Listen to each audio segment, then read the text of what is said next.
नमस्कार, मैं हूं दिबांशी मित्रा।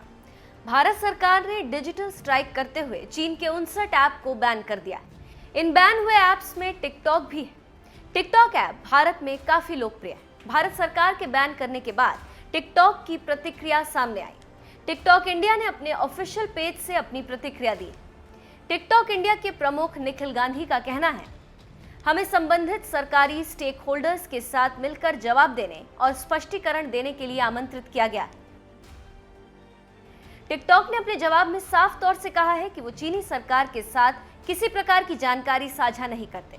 आपको बता दें, भारत सरकार ने सोमवार रात आदेश दिया कि देश में चीन के 59 ऐप्स को बैन किया जा रहा है, जिसके तुरंत बाद ही गूगल प्ले स्टोर और एप्पल ऐप स्टोर से टिकटॉक ऐप को हटा दिया गया।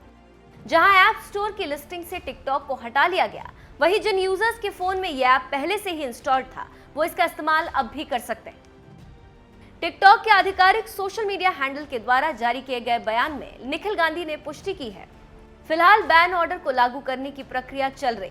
कंपनी के प्रतिनिधि इस मामले पर चर्चा और स्पष्टीकरण प्रस्तुत करने हेतु सरकारी अधिकारियों के साथ बैठक करेंगे। टिकटॉक के लिए यूजर्स की गोपनीयता और सुरक्षा प्राथमिक है। यूजर्स के डेटा के साथ किसी प्रकार का समझौता नहीं किया जाएगा। यहां तक कि चीनी सरकार इस बाबत कोई निवेदन भी करे तब भी। टिकटॉक भारतीय कानून के तहत सभी डेटा गोपनीयता और सुरक्षा आवश्यकताओं का पालन करता है और हमारे भारतीय यूजर्स की किसी प्रकार की जानकारी किसी विदेशी सरकार के साथ साझा नहीं की जाती, जिसमें चीन सरकार भी शामिल है। साथ ही अगर हमसे भविष्य में भी इस तरह का निवेदन किया गया तो हम ऐसा कुछ नहीं करेंगे। हमारे लिए यूजर्स की गोपनीयता और अखंडता सबसे महत्वपूर्ण है।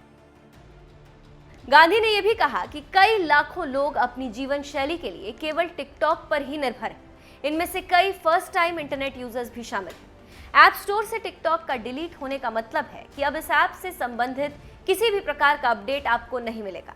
हालांकि यदि आपके पास पहले से ही ऐप मौजूद है तो आप इसका इस्तेमाल कर सकते हैं, लेकिन किसी प्रकार के नए फीचर्स व सिक्योरिटी बदलाव अब भविष्य में नहीं किए जाएंगे।